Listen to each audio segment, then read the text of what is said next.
ఈ 75 సంవత్సరాల కాన్స్టిట్యూషన్ అమలు దాని గురించి పిసిసి వాళ్ళతో నేను మాట్లాడుతుంటే ఒక మీటింగ్ పిలిచారు. బ్రహ్మాండమైన చైతన్యం అట. ఈరోజు శ్యామమోహన్ గారు చెప్తున్నారు,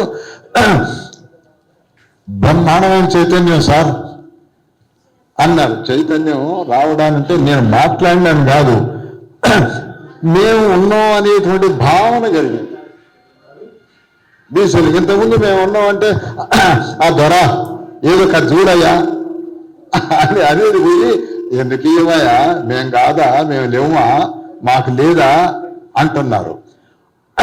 అన్నిటికంటే గొప్ప విషయం ఏంటంటే దగ్గర 17 సంవత్సరాల కింద ఈ సంచార జాతుల సంఘం అనేది ఒకటి ఫామ్ అయింది. నేను మురళీ మనోహర్ గారు ఇద్దరం కలిసి అది ఫామ్ అయ్యేటప్పుడు ఫామ్ అవడానికి మేము కారకులు చెప్పాం, చేశారు. ఈ 15 ఏళ్లలో వీళ్ళు ఎక్కడెక్కడో గుడిసెల్లో ఉన్న వాళ్ళని ఎక్కడొక్కడో ఉన్న వాళ్ళని తీసుకొచ్చి పొలిటికల్ చైతన్యం ఇచ్చి మాకు 10% సీట్లు ఇవ్వండి అడుగుతున్నారు. మాకు అన్నం పెట్టండి అయ్యా అనేవాళ్ళు, మాకు కొంచెం మంచినీళ్ళు ఇవ్వండి అయ్యా, మీ పక్కన ఉంటామయ్యా అనేవాళ్ళు. మాకు రాజకీయ అధికారం కావాలి అంటున్నారు. ఇది చిన్న విషయం కాదు. అట్టడుగున ఉండేటువంటి వాళ్ళు సంచార జాతులు అసలు వాస్తవంగా అందరికంటే అట్టడుగు, సివిలైజేషన్లోనే లేరు, వెనకెక్కడో ఉన్నారు. అలాంటి వాళ్ళు రాజకీయం అడుగుతున్నారు అంటే 75 ఏళ్ళ రాజ్యాంగం అమలైన తర్వాత 75 ఏళ్లకైనా కింద వాళ్లకు చైతన్యం వచ్చింది అని, భారతదేశానికి మంచి రోజులు వచ్చినాయి అని, రాజ్యాంగంలో రాసుకున్నటువంటి ప్రజాపాలన. ఇప్పుడు వీళ్ళు కాంగ్రెస్ వాళ్ళు చెప్తున్నారు ఇక్కడ మేము ప్రజాపాలన చేస్తామని. ప్రజాపాలనకి గ్రౌండ్ ఏర్పడింది ఇక్కడ మన పక్కనే. మొన్నటిదాకా మనతో ఉంది కొత్త రాష్ట్రం అయినటువంటి దాంట్లో మొట్టమొదటిసారి వేరన్నకి ఒక పదవి వచ్చింది. మనకి ఇంక రాలే, తెలంగాణలో ఒక పదవిని వచ్చాడు. సో అట్లా నెమ్మదిగా బిగినవుతూ ఉన్నారు అన్నమాట. రాజ్యాంగంలో మనం తెలుసుకోవాలి, అన్నిటికంటే మొట్టమొదలు పీఠికలో సామాజిక న్యాయం అన్న మాట చెప్పింది. మనకు న్యాయం అనేది జరగల. న్యాయం బేస్ మీద మనం రిజర్వేషన్ ఒక్కటే కాదు. రిజర్వేషన్ ఇస్తే ఇప్పుడు ఏమైంది, ఎస్సీ రిజర్వేషన్ ఉంది, ఎస్సీ రిజర్వేషన్ ఉంది. ఆ రిజర్వేషన్ తీసుకున్న తర్వాత కూడా వాళ్ళు చుట్టూ తిరుగుతాడు. అంబేద్కర్ అన్నాడు నేను రిజర్వేషన్ కోసం పోరాడి తప్పు చేసినాను ఆయన చనిపోయే ముందు. ఎందుకు వాళ్ళందరూ స్టూజులు అయ్యారు, చెంచాలు అయ్యారు అన్నాడు. కాన్స్టిట్యూషన్ మధ్యన స్టూజుల మీద పుస్తకం కూడా రాసిండు. ఇక రిజర్వేషన్ ఉంది కాబట్టి ఒక కాన్స్టిట్యూన్సీలో 4 ఉంటారు. ఈయనగా తెలియకుండా ఆయన తెలియకుండా ఆయన సీట్ ఇచ్చేవాళ్ళ దగ్గర పోయి సార్ నేను మీకు బానిసను సార్, మీరు ఏం చెప్తే చేస్తా సార్, నాకు ఈ సీట్ ఏంటి సార్ అని అడుక్కుంటున్నారు అని అంబేద్కర్. ఎవడో ఒకడు మనోడైతాడు, ఎందుకు ఇయ్యరాయా మీరు, మాకు రాజ్యాంగబద్ధంగా రావాలా అని అడిగేవాళ్ళు కాదు. మంత్రులైనా ఎమ్మెల్యేలైనా ఎంపీలైనా రిజర్వేషన్లో బానిసలుగా ప్రవర్తిస్తున్నారు అని అన్నాడు. కాబట్టి ప్రజాస్వామ్యం అనేటువంటిది నిజంగా రాలే. రిజర్వేషన్ వచ్చినంత మాత్రంలో రాలే, వాళ్ళు దానికోసం నిలబట్టల్లా. ఇప్పుడు ఈ రోజున మాత్రం ఖచ్చితంగా తెలంగాణలో బ్రహ్మాండమైన గ్రౌండ్ ఏర్పడింది. నిలబడుతున్నారు, అడుగుతున్నారు, పోరాటం చేస్తాను అని అంటున్నారు. ఇది నిజంగా. అంతేకాదు తెలంగాణలో ఇంకోటి ఏంటి అంటే బీసీ పాపులేషన్ చాలా ఎక్కువ. మిగతా రాష్ట్రాలతో, చాలా రాష్ట్రాలతో పోలిస్తే రకరకాల బీసీ నాయకులు ఉన్నారు ఈ రోజున. కులంలో ఉన్నారు, కులానికి బయట ఉన్నారు, చాలా మంది ఉన్నారు, చాలా మంది ఎడ్యుకేట్ చేస్తున్నారు, మాట్లాడుతూ ఉన్నారు. కాబట్టి ఈ ప్రభావం చేతనే ఇంతమంది ఉన్నారని అడగకుండే కాంగ్రెస్ పార్టీ మేము 42% ఇస్తామంది. ఎందుకంటే వాళ్ళు ఉన్నారు ఇక్కడ. ఈ రోజున టీఆర్ఎస్ వచ్చేసి మేము ఉన్నాం, మేము చేస్తాం అంటున్నారు. ఆ రోజున మాట్లాడలే. ఈరోజు అంటే పోటీ రాజకీయ పార్టీల మధ్య బీసీలకు మేము చేయడానికి సిద్ధంగా ఉన్నామనే పోటీ ఎందుకు వచ్చిందంటే బీసీలు ఒక సమూహం అయ్యారు. మేము ఉన్నాం, మేము బీసీలో చెప్పుకుంటున్నారు, సమూహం అయ్యారు. ఇంకొకటి కుల గణన అవుతుంది కాబట్టి ఖచ్చితంగా ముందుకు వచ్చి కులాలను రిజిస్ట్రేషన్ చేసుకుంటున్నారు. మిగతా వాళ్ళు భయపడుతున్నారు, ఎందుకు ఏం చేస్తున్నారు అని అడుగుతున్నారు, మమ్మల్ని అడుగుతున్నారు. ఏంటి సార్ మీరు ఎందుకు చెప్పాలా? మేము చెప్పాం, డివిజన్ ఇక్కడే వచ్చింది. మేము చెప్పమనే వాళ్ళు కొంతమంది, కావాలనే వాళ్ళు కొంతమంది. ఇవి ఇలా బ్రహ్మాండమైనటువంటి ఉద్యమం. ఇది మర్చిపోకండి జాగులు గారు, బ్రహ్మాండమైన ఉద్యమం వచ్చింది ఇది. ఈ ఉద్యమాన్ని చీల్చుకోవద్దు మనం. మనకి ఇంకో ప్రమాదం ఉంటుంది. మనం ఏంటంటే బీసీల్లో ఒక కులం కాదు, రకరకాల కులాలు ఉన్నాయి. కుల నాయకత్వాన్ని మనం ప్రమోట్ చేయొద్దు. బీసీ నాయకత్వం, ఎంబీసీ నాయకత్వం, సంచార్ జాతుల నాయకత్వం అనేటువంటి మాత్రం ఈ ఖచ్చితంగా కేంద్రంలో ఉన్నటువంటి బీసీ కమిషన్ 3 భాగాలు 3గా చేయబోతుంది. ఈ 3 డివిజన్లు కాకా కాళేకర్ కూడా మొట్టమొదటి చెప్పాడు, 2 గ్రూపులు చేశాడు ఆయన. సో అట్లా ఈ డివిజన్లు వచ్చినాయి. డివిజన్లే కానీ మళ్ళీ సబ్ కాస్ట్ ఆర్గనైజ్ అవ్వండి. కానీ ఇందులో భాగమైపోయి సోషల్ జస్టిస్ అనే దానికోసం, ఎకనామిక్ జస్టిస్ అనే దానికోసం ఇది రాజ్యాంగబద్ధమైనటువంటి డిమాండ్. పొలిటికల్ జస్టిస్ అనే కోసం రేపు లెక్కలు వచ్చిన తర్వాత ఒకే కుటుంబంలో ఉన్నటువంటి తాత మంత్రి, కొడుకు మంత్రి, మనవడ మంత్రి, ముది మనవడ మంత్రి అట్లవుతుంటే అసలు రాజ్యాంగం ఏంటో, పార్లమెంట్ ఏంటో, విలేజ్ పంచాయతీ ఏంటో తెలవని కులాల సంఖ్య అత్యధికం. అయితే వాళ్ళు ఇయ్యలేదు అని మనం వాళ్ళని బ్లేమ్ చేయకూడదు. మనలో రాలే ఆ చైతన్యం. ఆ చైతన్యాన్ని మనం పెంచుకున్నాం, ముందుకు వచ్చినాం కాబట్టి మన యొక్క శక్తిని చూసి భయపడి 42% ఇస్తాం అంటున్నారు. దానికి బోర్డు అన్ని కాంప్లికేషన్స్ ఉన్నాయి. 40% ఎట్లా ఇస్తారు? ఆల్రెడీ కోర్టులో సీలింగ్ ఉంది. 50% లేకుండా ఎలా ఇస్తారు? ఏదో మభ్యపెట్టేటువంటి ప్రయత్నంతో మాట్లాడుతూ ఉంటారు, కానీ దాన్ని నిజం చేయాలి. ఒకవేళ రాజ్యాంగం ప్రకారంగా అంటే ఇది కోర్టు రూల్ ప్రకారంగా ఇవ్వడం కుదరకపోయినట్లయితే, ఒకవేళ ఏ 20%, 22% సీట్లోనే 50 కంటే కింద ఉన్నాయి మిగిలినట్లయితే అంతవరకు ఇచ్చిన తర్వాత ఓపెన్ కేటగిరీలో 42% వరకు ఇవ్వాలి అని మనం అందరం డిమాండ్ చేయాలి. ఓపెన్ కేటగిరీలో ఇస్తే ఇంకో ప్రమాదం ఉంటుంది, జాగ్రత్తగా ఉండాలి. ఇక్కడ ఒకరు ఓపెన్ కేటగిరీలు ఇస్తామంటారు, ఇంకొక తరపు ఏం చేస్తారు, ఇంకో పార్టీ తరపున అక్కడ ఎవరినో ఒకరిని పెడతారు. ఏ కమ్మనో, ఏ వైశ్యునో, ఏ ఎలవనో ఎవరినో పెడతారు. పెట్టి అందరూ ఆయన్ని గెలిపిస్తారు. అక్కడ మనం అలర్ట్గా ఉండాలి. ఎవరు ఏ పార్టీ తరపునైనా ఒకళ్ళైనా గెలిచినట్లయితే వాళ్ళని గెలిపియాలనేటువంటి పట్టుదలతో మనం గ్రామాల్లో తిరిగి ప్రచారం చేయాల్సిన అవసరం ఉంటుంది. దీన్ని సక్సెస్ చేయాల్సిన అవసరం ఉంటుంది. నేను కులతత్వాన్ని నమ్మను. నేను ఏ కులతత్వం అయినా కానీ, కులానికి నేను వ్యతిరేకం. కానీ కులాలు ఉన్నాయి. ఈ రోజున కులాల బేస్ మీద రాజకీయం నడుస్తుంది. కుల పరంగానే ఆలోచించి ఓటేస్తున్నారు. కాబట్టి ఆ కుల పరంగానే మీరు పోటీ చేస్తారనుకోండి, ఒత్తిగా చీలిపోతారు. ఇప్పుడు మీరు చూడండి, ఎవరో ఒక యాదవుని ముఖ్యమంత్రి అయిందనుకోండి, మనం అందరం శక్తితో చేసి ఒక ముఖ్యమంత్రిని చేసినాం అనుకోండి, అధికారం మనకు రాలేదు అనుకునేటువంటి ఉన్నత కులం గౌరవని, పద్మశాలిని పిలిచి, అని మీ తెలివి తక్కువ వాళ్ళనే, మీకెందుకు రాలా? ఆయన ఒక్కడేనా? మీరెందుకు అడగరు? అడగండి. ఏడాది మీరు, ఏడాది నేను చేస్తానండి, నేను 6 నెలలు చేస్తానండి అంటారు. ఆ తర్వాత సంచార చేస్తాను. ఏమయ్యా మీరు ఎప్పుడు అడిగే ఉంటారానయ్యా? వాళ్ళకి రాజకీయ చైతన్యం ఉంది. దాన్ని పొలిటిక్స్ అంటారు. మనకు పొలిటిక్స్ తెలవదు. పొలిటిక్స్ నేర్చుకోవాలి. అన్నిటికంటే కష్టమైంది రాజకీయం. మేము పుస్తకాలు రాస్తాం, చాలా తేలిక. రాజకీయం అంటే పదవి తెచ్చుకోవడం రాజకీయం కాదు, మార్పు తీసుకురావడం,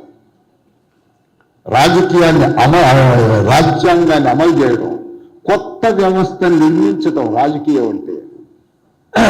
ఈ రాష్ట్ర చరిత్రలో ఒక్కడు కూడా ఉన్నత కులాలు తప్ప మిగతా వాళ్ళకు రాజ్యాధికారం ముఖ్యమంత్రులు అవ్వలే.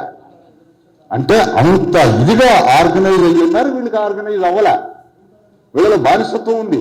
మీరు ఎంత ఎదిగిన బీసీ అయినా కానీ బానిసగానే మాట్లాడతాడు. ఆ బానిసత్వం నుంచి బయటికి రాలే. ఆ వ్యక్తికి రాజకీయమైన చైతన్యం రాలే. చాలా మంది నాయకులందరూ కూడా ఇంతకు ఉద్యమం చేసినా కూడా ఆఖరికి వచ్చేవరకు ఆ పార్టీ దగ్గర పోయి నాకు సీట్ ఏంటి సార్, నేను సంఘానికి ప్రెసిడెంట్ సార్ అట్లా అడుగుతారు. నాకు సీటు కాదు, నాకు అధికారం కావాలి, లేకపోతే మా వాళ్ళందరూ వెనకున్నారు, నేను ముఖ్యమంత్రి, నేను ఎమ్మెల్యే, అది కాదు, నా సమూహానికి, ఇంత పెద్ద సమూహానికి మార్పు వచ్చేటువంటి రాజకీయం నేర్చుకోవాలి. ఇది నేను ఒక రకంగా గర్వపడుతున్న ఏంటంటే అట్టడుగునున్న సంచార జాతుల వాళ్ళు మీటింగ్, రాజకీయమైన మీటింగ్ పెట్టి 10% మాకు అడుగుతున్నారు. ఇది రాజకీయమైన మీటింగు. మేము మాకేమో చెయ్యండి సార్, మేము పైకి రాలేదు సార్, మాకు హాస్టల్ పెట్టేయండి సార్, మా వాళ్ళకి ఉద్యోగం తీసుకురండి సార్ అని అడగట్లే. మాకు 10% సీట్లు మాకు కావాలి, మేము 10% ఉన్నాం అనేటువంటి చిన్న డిమాండ్ కాదు 15 ఏళ్లలో వీళ్ళకి తెలియచ్చింది. అందరూ జాగ్రత్తగా ఉన్నాడు, ఇంకో 15 ఏళ్ళ తర్వాత అందరిని మించిపోతారు మీరు. నేను ముఖ్యమంత్రి అంతకాడికి అంత తెలివి కనపడుతుంది సంచార జాతుల్లో. ఆ తెలివి మన రక్షిస్తుంది. తెలివితో రావాలి, నడుము ఉంచి దండం పెట్టి కాదు, ఛాలెంజ్ చేయండి, నేను అడగండి, అడగాల. ఏంటయా మీరేనా అని రాజ్యాంగం లేదా? పొలిటికల్ జస్టిస్ అని ఉంది. ఎక్కడుందా పొలిటికల్ జస్టిస్? ఇంత పెద్ద 55-56% ఉన్నటువంటి ఈ పాపులేషన్ వాడు ముఖ్యమంత్రి అవడా అని మనం ఆర్గ్యూ చేసుకుంటూ మనం ఆర్గనైజ్ చేసుకోవాలి. ఇప్పుడు సంచార జాతులు అనేది పొలిటికల్ డిమాండ్ మన ముందు పెట్టారు. ఖచ్చితంగా సంచార జాతులు 12% వరకు ఉంటారు. 10% అని మేము అడిగారు. మనం ఆ వ్యక్తులుగా ఉన్నవాళ్ళు, రాజకీయ చైతన్యం ఉన్నవాళ్ళు మనం గుర్తించుకుంటూ, ఏ కాన్స్టిట్యున్సీలో ఏ సంచార జాతి ఎక్కువ ఉందో చూసుకుంటూ, వాళ్ళను కూడా మనం అకామిడేట్ చేసుకుంటూ వచ్చే ఎలక్షన్కి, వచ్చే అసెంబ్లీ ఎలక్షన్కి ఎదిగిన బీసీ నాయకులు అందరిని ఆర్గనైజ్ చేసి పాలిటిక్స్ నిర్మించండి, రాజకీయం నిర్మించండి, సోషల్ జస్టిస్ పాలిటిక్స్ నిర్మించండి. ఈ రాష్ట్రంలో మార్పు తీసుకురండి. చరిత్రను నిర్మించటం, చరిత్ర లేదు. ఎప్పుడో ఎవరో ఒక ఆయన వస్తాడు, ఒక రెడ్డి గారు వస్తాడు, లేకపోతే ఒక అమ్మాయిని వస్తాడు, లేకపోతే ఒక వెలమాయన వస్తాడు. అది కాదు, మీలాగనే మాలో మెరిట్ ఉంది. మేము నడపగలం, మేము 10 మందిని కూడబెట్టగలం, రాష్ట్రానికి ప్లానింగ్ చేయగలం, ఈ రాష్ట్రాన్ని మార్పు తీసుకురాగలం అనేటువంటి చెప్పుతూ మనం అందరం ఆర్గనైజ్ అవుతాం. ఈ రేపు వచ్చేటప్పుడు లెక్కలు చూడండి, పాపులేషన్ లెక్కలు, విప్లవం వస్తుంది, పాపులేషన్ లెక్కలు వస్తాయి, పెద్ద విప్లవం వస్తుంది, చిన్న విషయం కాదది. దాచినా సరే అప్పుడు వీళ్ళలో వస్తుంది, కింద ఉన్న వాళ్ళకి అదే ఇన్ని ఆస్తులు వాళ్ళ దగ్గర ఉన్నాయా, ఇంత రాజకీయ అధికారం వాళ్ళ దగ్గర ఉందా, చదువుకొని తండ్రి కూడా అనుకుంటాడు, నా కొడుకు చదువుకుండా కదా, నా కొడుకు శక్తి లేదా, నా వాడు పైకి రాలేడా అనేటువంటి చైతన్యం ఈరోజు కింద వర్గాలకు వచ్చింది. దాన్ని నిలబెట్టండి, అది రాజకీయ సిద్ధాంతం చేయండి. వచ్చే ఎలక్షన్లో ఖచ్చితంగా వీళ్ళే ఇక్కడి నుంచి ఎవరో ఒకళ్ళు చేతిలో అధికారం వచ్చేటట్టు చూడండి. అంతేగాని మనం ఒక్కటే మాత్రం బానిసతనంతో మనం ఉండకూడదు. మనం నేర్చుకోవాల్సిన అవసరం ఉంటుంది. మీరు చేసింది అమోఘం అన్న అందరి గుండెల్లో ఉన్నది. మీరు సందేశం ఇవ్వాల్సిన అవసరం లేదు, మీరు నిలబడితే చాలా అంతే అన్న. Okay, thank you. ఈ సమావేశానికి వచ్చిన పెద్దలు మరియు ఉద్యమ యోగులందరికీ ఉద్యమ నమస్కారాలు. కొన్ని ముఖ్యమైన అంశాలు చెప్పడానికి 2 నిమిషాలు టైం తీసుకుంటే, విషయం ఏంటంటే ఇక్కడ సంచార జాతులు అన్న వచ్చారు, కొద్దిగా లేట్ వచ్చినా అన్న మాట్లాడుతున్నాడు. ఒకనాడు గెరిల్లా యోధులు సంచార జాతులు, నాకు కూడా ఒక గెరిల్లా జీవితం ఉన్నది. By birth Munnuru Kapu. నేను మా రోజు వీరన్న సహచరుడుగా మేము ఒక సంచార జీవితాన్ని అనుభవించినాం. దళం ఒక దగ్గర ఉండదు, ప్రయాణం చేస్తూనే ఉంటాం. అట్లా ఒక 20 ఏళ్ళు మేము సంచార జీవితంలో ఉన్నాం. మీరేమో సంచార జాతులు కాబట్టి మీకు చారిత్రక నేపథ్యం ఉంది, నేనేమో వ్యక్తిగత జీవితంలో అనుభవించి ఉన్నాను. ఇవాళ గత ఆగస్టు 25న 12 రోజులు మనం 42% పెంచాలని, తర్వాత కుల జనగణన చేయాలని చెప్పేసి ఆమర నిరాహార దీక్ష కూడా చేయడం జరిగింది. ఇంతకుముందు సార్ చెప్పింది గాంధీ, నెహ్రూ, తర్వాత శాస్త్రి గురించి, స్వాతంత్ర ఉద్యమం గురించి సార్ అంతకుముందు పోరాటాల గురించి చెప్పిండు. ఇవాళ ఈ బ్రదర్ ఏం చెప్పిండు, మనం పెద్ద సభ పెట్టాలి. రైట్, సంతోషం. సభలు, సమావేశాలు అన్ని పెడుతూ వస్తున్నాం. ఎన్నో సభలు పెడుతున్నాం. వేలాది మంది, లక్షలాది మంది. ఒక బీసీ సమాజం అనేది బండబారిపోయి ఉన్నది సమాజం. ఈ బండబారిపోయి ఉన్న సమాజాన్ని దీన్ని శిల్పంగా మలచాలి అని అంటే అంత ఈజీగా. ఒక ఇసుకను ఇసుక శిల్పంగా మార్చొచ్చు, పిండిని శిల్పంగా మార్చొచ్చు ఈజీగా. కానీ బండను శిల్పంగా మార్చడానికి ఉలి లేదా శానం అది బలంగా ఉండాలి, తర్వాత దాన్ని కొట్టే సుత్తె బలంగా ఉండాలి, బరువైన ఉండాలి, ఒడుపుగా కొట్టగలిగిన చెయ్యి ఉండాలి, జబ్బలో బలం ఉండాలి. మనకు ఒక బలమైన నినాదం కావాలి. ఇక్కడ 10% చాలా మంచి సంతోషకరమైంది. మన జనాభా కుల జనగణన జరుగుతుంది కాబట్టి ఏ కులాల జనాభా ఎంత అనేది కూడా వస్తుంది కాబట్టి మంచి డిమాండ్ ఇది. సరే, వాళ్ళు ఇవ్వకుండా మనం తీసుకోవాలని సార్ చెప్పారు ఇంతకుముందు. కాబట్టి మనం ఒక డిమాండ్ పెడుతున్నామంటే పాలకులు ఇవ్వాలనేది కాదు, మనం గెలవడం కోసమే. స్థానిక సంస్థల ఎన్నికలు వస్తున్నాయి. మరి మన బండ సమాజాన్ని కదిలించడానికి కష్టమవుతున్నది. ఇవాళ ఇన్ని ఏళ్ళ తర్వాత సరే ఇంతమంది మనం ఇవాళ కలుసుకుంటున్నాం. తెలంగాణలో ఎన్నడూ లేనంత చైతన్యాన్ని ఇవాళ బీసీ ఉద్యమం అనేది ముందుకు వచ్చింది. ఈ బండ సమాజం కొంచెం కొంచెం కదులుతున్న పరిస్థితున్నది. దీన్ని ఇంకా పూర్తిగా పైకి లేపాలి.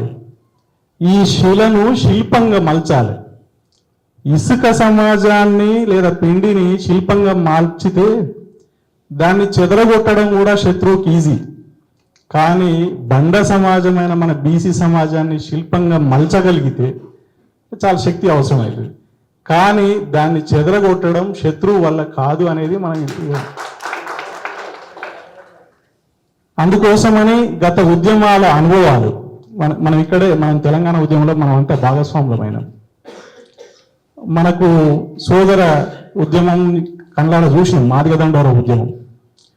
తర్వాత దేశ స్వాతంత్ర ఉద్యమం గురించి చెప్పడానికి మన ప్రొఫెసర్ ముంగిమాను సారు, మన ఇనుకోడ తిరుమల సారు కూడా ఉన్నారు.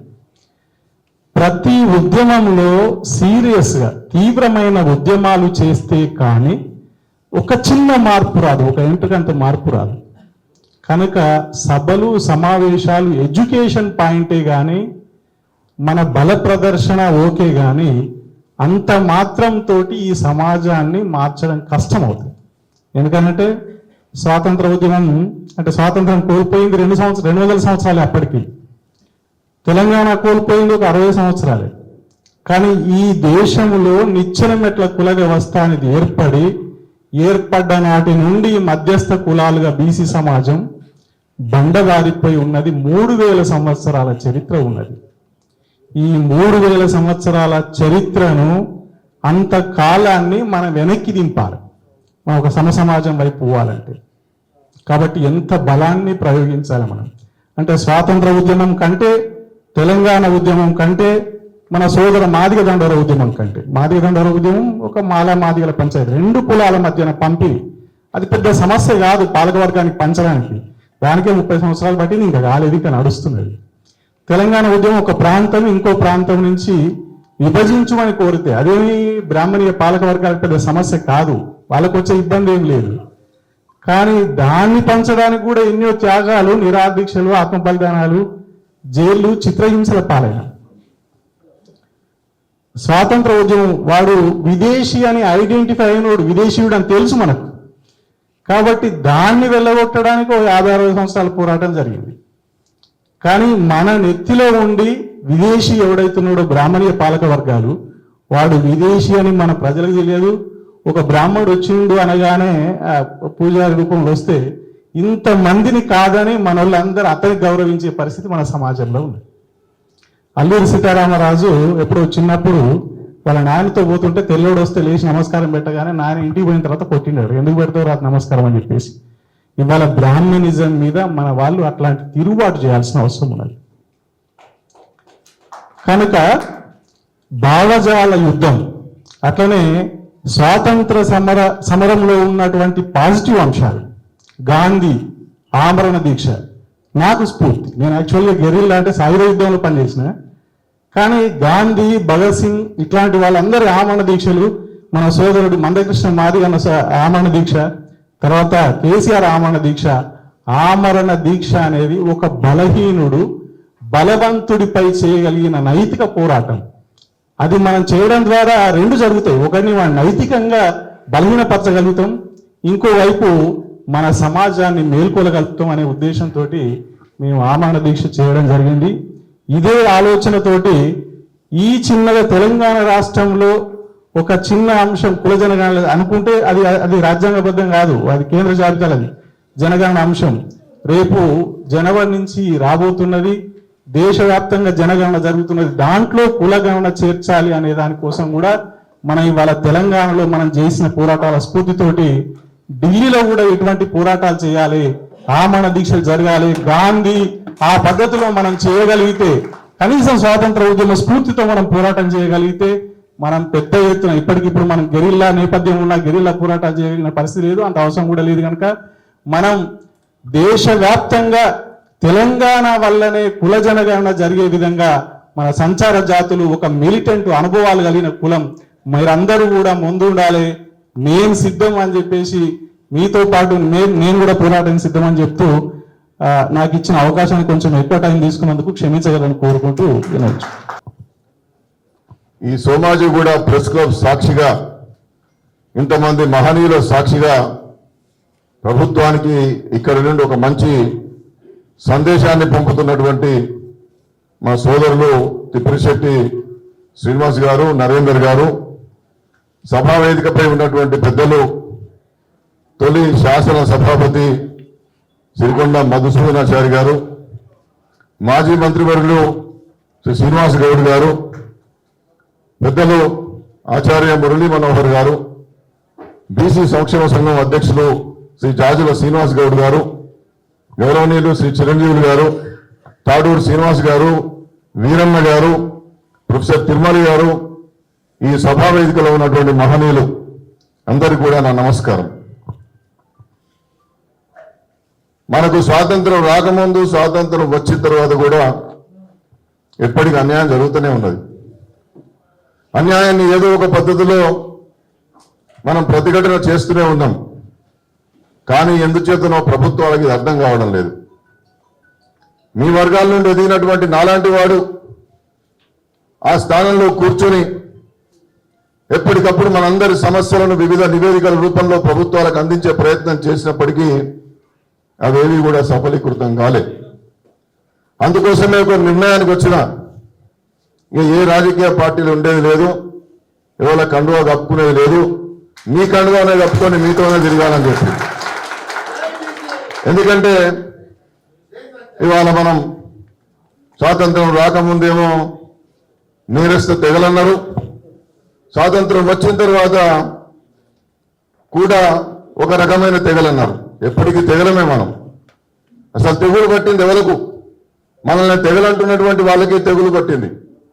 ప్రజాస్వామ్యం అర్థం తెలవకుండా బాబాసాహెబ్ సూచించినటువంటి రాజ్యాంగంలో ఉన్నటువంటి అధికరణలు ఎన్నో ఉన్నా, ఏ వివక్షత లేని సమాజం కావాలని చెప్పి మహాత్మా జ్యోతిబా పూలే కోరుకున్నా, ఇప్పటికీ కూడా మనం మా సంగతి ఏందని చెప్పి అడిగే ప్రశ్నించేటటువంటి తత్వంలోనే మనం బతుకులు ఇస్తున్నాం. నేను చాలా తెలంగాణ రాష్ట్రం ఏర్పడిన తర్వాత, ఏర్పడక ముందు కూడా కొంతకాలం మీ అందరి దయ వల్ల కొన్ని పదవులు నిర్వహించే అవకాశం వచ్చింది. ఆ సందర్భంలోనే మీ నుండి పోయిన వాడిని కాబట్టి మా వాళ్ళు ఎక్కడున్నారని చెప్పి చూస్తే నాకు ఒక్క చోట మా రాజన్న వాళ్ళు కనిపించారు. వెంటనే పట్టుకొచ్చి ఆనాడు ముఖ్యమంత్రితో మాట్లాడి ఈ జాబితాలో కలుపుకున్నాం. ఇంతకుముందు సిద్ధుల గురించి చెప్పినాడు, సిద్ధుల వాళ్ళని కలుపుకున్నాం. మా అన్న ఫకీర్ల గురించి చెప్పిండు, ఫకీర్లను కలుపుకున్నాం.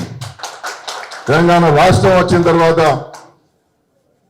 మాసయ్యలు, గంజికూటి వారు, కాకిపడగల వారు, తెరచిరుల వారు, తోలుకొమ్మల వాళ్ళు వీళ్ళందరినీ దొరకబట్టుకొచ్చి ఆనాడు ఉన్నటువంటి ముఖ్యమంత్రి గారికి చెప్పి, అయ్యా తెలంగాణ సమాజంలో ఇంకా భిక్షిక కులాలుగా దైన్యమైనటువంటి జీవితాలు గడుపుతున్నారు, వాళ్ళకు రిజర్వేషన్లు లేవు, ఇండ్లు లేవు, ఓటర్ కార్డు లేవు, ఆధార్ కార్డు లేవు, మనం కనుక ఇప్పుడు బీసీ జాబితాలో కలపకపోతే వాళ్ళు అంతరించిపోతారని చెప్పి అప్పుడున్న ముఖ్యమంత్రి గారికి చెప్తే వారు కూడా అంగీకరించడం ద్వారా కొన్ని కులాలు, ఇప్పుడు నేను చెప్పిన కులాలన్నీ కూడా బీసీ జాబితాలో కలిసింది.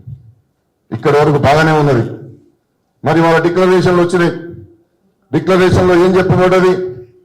5% రిజర్వేషన్లు ఇస్తాం ప్రత్యేక గ్రూప్గా అని చెప్పి, అంతేకాకుండా చాలా సమృద్ధిగా నిధులిచ్చి ప్రత్యేక కార్పొరేషన్ పెడతామని చెప్పిండ్రు. వారికి ఎన్నికల్లో నిలబడగలిగే జనాధిక్యం లేదు కాబట్టి ఎక్కడ పడితే అక్కడ అవకాశం ఉన్న చోట నామినేటెడ్ పదవుల్లో పెడతామన్నారు.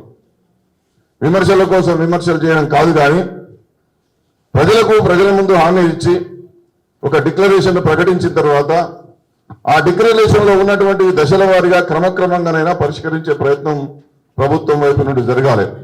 కానీ జరగడం లేదు. ఇప్పుడు కులగణన జరుగుతున్నది. దాన్ని అందరం మనం స్వాగతిస్తున్నాం. ఎందుకంటే కులగణన కావాలని చెప్పి అనేకమైన పోరాటాలు చేసినాం. బీసీ కమిషన్ చైర్మన్ గా ఉన్నప్పుడు నేను కూడా ఏకగ్రీవ తీర్మానం చేసి కులగణన జరగాలని చెప్పి ప్రభుత్వాన్ని కోరినాం. జరుగుతూ ఉన్నది. అందులో మేము ఆనాడు ప్రశ్నావళిలో డీనోటిఫైడ్ ట్రైబ్స్ కు సంబంధించినటువంటి కొన్ని ప్రశ్నలు ఉండాలి. మీరు డీనోటిఫైడ్ ట్రైబా, మీరు సెమినోబడికా, విముక్త జాతులు అనే ప్రశ్న ఉండాలని చెప్పినాం.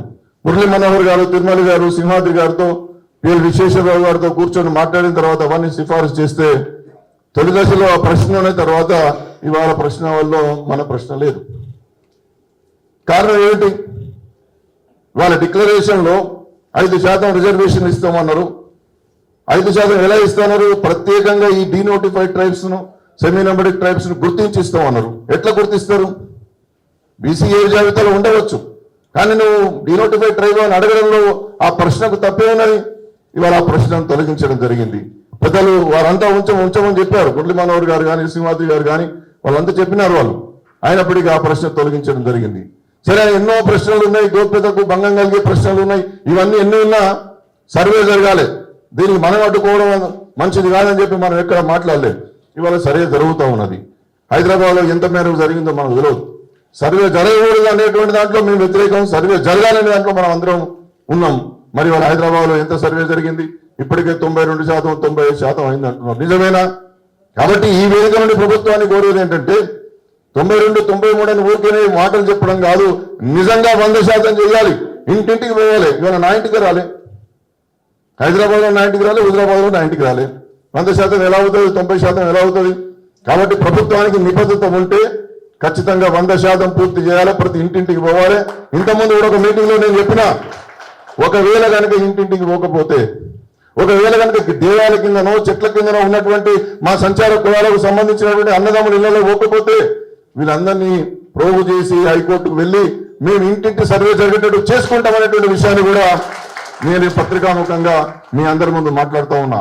ఇవాళ 10% రిజర్వేషన్లు కావాలని మనం అందరం ఇక్కడికి వచ్చినాం. నరేంద్ర అనేక సందర్భాల్లో ఆనాడు రవీంద్ర భారతిలో కావచ్చు, ఆ రోజు మా వీరభద్రులు ఎట్లున్నారు, మా గంగిరెద్దురావు వాళ్ళు ఎట్లున్నారు, మిగతా మా కులస్తులందరూ కూడా ఎట్లున్నారు, మా గిసాడి వాళ్ళు ఎట్లున్నారు అని చెప్పి వారికి ఉన్నటువంటి ఆ కళారూపాలను తీసుకొచ్చి రవీంద్ర భారతిలో ప్రదర్శిస్తే ఇంత గొప్ప కళాకారులు ఉన్నారా అని చెప్పి ఆనాడు సమాజం అంతా కూడా ఆశ్చర్యానికి లోనైంది. దాని మీద చాలా వ్యాసాలు కూడా రాయడం జరిగింది. కానీ ఈ కళలను చూస్తున్నాం, ఈ కళాకారులను చూస్తున్నాం, నిరక్షరాస్యులు అయినప్పటికీ ఒక్క అచ్చు దోషం లేకుండా, ఉచ్చరణ దోషం లేకుండా అద్భుతమైనటువంటి ఆధ్యాత్మిక పద్యాలను చదివేటటువంటి శక్తిమంతులు ఎవరయ్యా అంటే ఈ దేశంలో బ్రాహ్మణుల కన్నా గొప్ప వాళ్ళు నా సంచార కులాలని చెప్పుకోవడానికి మనం అందరం కూడా గర్వంగా చెప్పుకోవాలి. ఒక భాగవతుల వారు కావచ్చు, ఒక గంజికోటి వారు కావచ్చు, ఒక కాకిపొగల వారు కావచ్చు, ఒక తెరచిరుల వారు కావచ్చు, ఒక తోలుబొమ్మలాడ వారు కావచ్చు, ఇలాంటి కళాకారులంతా, ఆశ్రిత కళాకారులంతా అద్భుతమైనటువంటి కళా సంపద కలిగినటువంటి వీళ్ళంతా నిర్వీర్యమవుతా ఉన్నారు. కాబట్టి ప్రభుత్వం ప్రత్యేకంగా ఆలోచించాలి. మనం మళ్ళీ పెద్ద సమావేశం పెట్టుకుందాం. చాలా మంది పెద్దలు ఉన్నారు కాబట్టి ఏదైతే మీరు 5% అన్నారో దానికి మించి వాళ్ళ 10% అంటున్నారు. 10% ఇచ్చే విధంగా సర్వే పూర్తయిన తర్వాత ఆ దిశగా ప్రయత్నాలు చేయాలని చెప్పి మనం చేస్తా ఉన్నా. మీరు ఏదైతే కార్పొరేషన్ అని చెప్పి హామీ ఇచ్చారో ఆ కార్పొరేషన్ ఏర్పాటు చేయాలి. మా అందరికి కూడా అవకాశాలు ఇచ్చి మాలో ఉన్నటువంటి వాళ్ళందరూ డైరెక్టర్లుగా చైర్మన్లుగా పెట్టి ఆ కార్పొరేషన్ రావాలి. మీరు ఆ విధంగా చేయకపోతే ఖచ్చితంగా మా వాళ్ళ వెంబడి మేము ఉండి ఉద్యమాన్ని ఉధృతం చేసి ఎంతవరకైనా పోయి సాధించేంత వరకు ఈ కార్యాచరణలో ఉంటానటువంటి విషయాన్ని మనవి చేస్తూ సెలవు తీసుకుంటున్నాను. జై సంచారం. ఉద్యమ రథసారథి మన అన్న జాజుల శ్రీనివాస్ గౌడ్ గారు, అదేవిధంగా మన బీసీ ఇంటలెక్చువల్ ఫోరం కన్వీనర్ గా ఈ మధ్య కాలంలో బీసీలను ఐకమత్యం చేస్తూ పనిచేస్తున్నటువంటి రిటైర్డ్ IAS చిరంజీవులు సార్ గారికి, అదేవిధంగా తెలంగాణ మాజీ MBC కార్పొరేషన్ చైర్మన్ గారు తాడూరు శ్రీనివాస్ అన్న గారికి, అదేవిధంగా ఆంధ్రప్రదేశ్ MBC కార్పొరేషన్ మాజీ అధ్యక్షులు వీరన్న గారు, పెండ్ర వీరన్న గారు, అదేవిధంగా ఒక ముఖ్యమైన వ్యక్తిని ఇప్పుడు మీకు ఇంట్రడ్యూస్ చేయాలనుకుంటున్నా.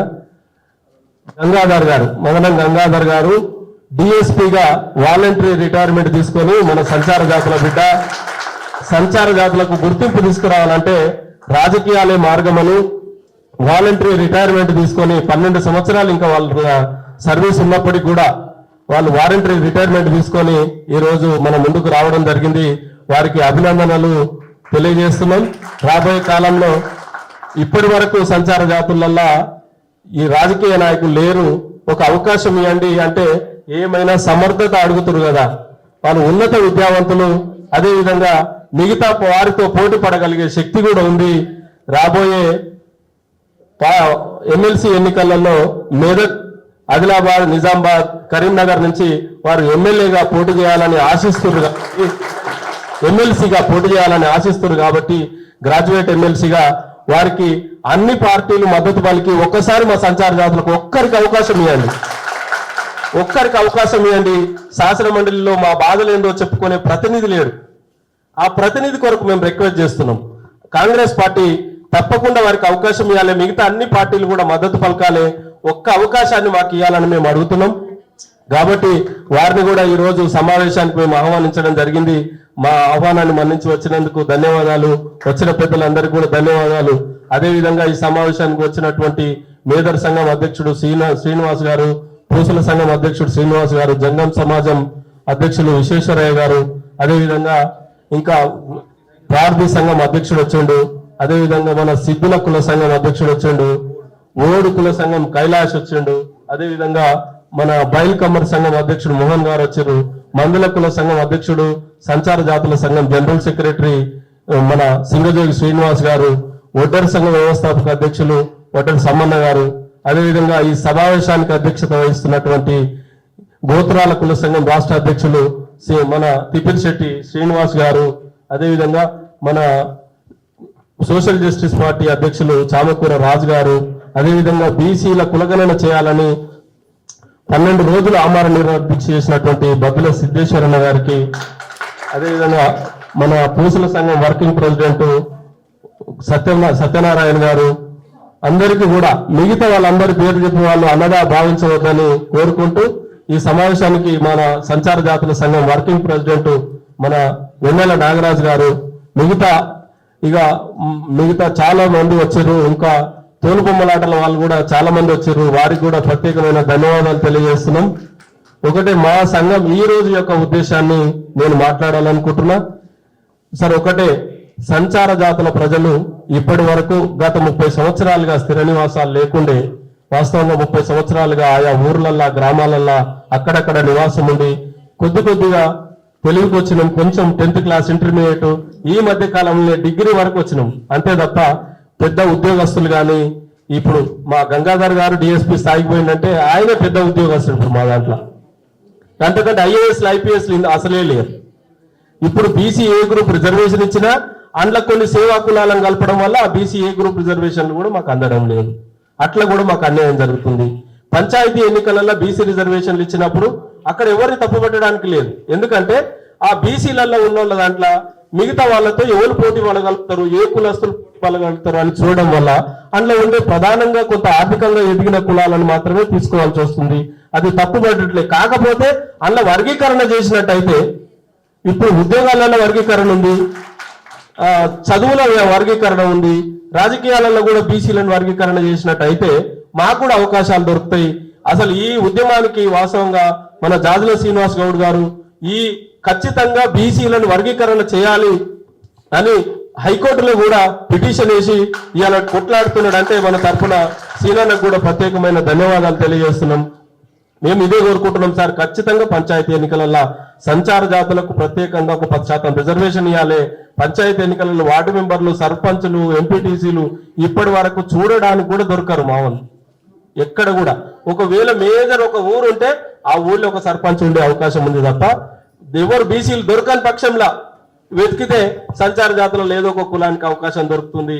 అట్లా కాకుండా మీరు శాసనసభలో ఖచ్చితంగా ప్రభుత్వ సభ్యులు కానీ ఖచ్చితంగా కాంగ్రెస్ పార్టీ కానీ వాళ్ళు హామీ ఇచ్చారు, ప్రత్యేకంగా 5% రిజర్వేషన్ ఇస్తామని కామారెడ్డి డిక్లరేషన్ లో చెప్పారు.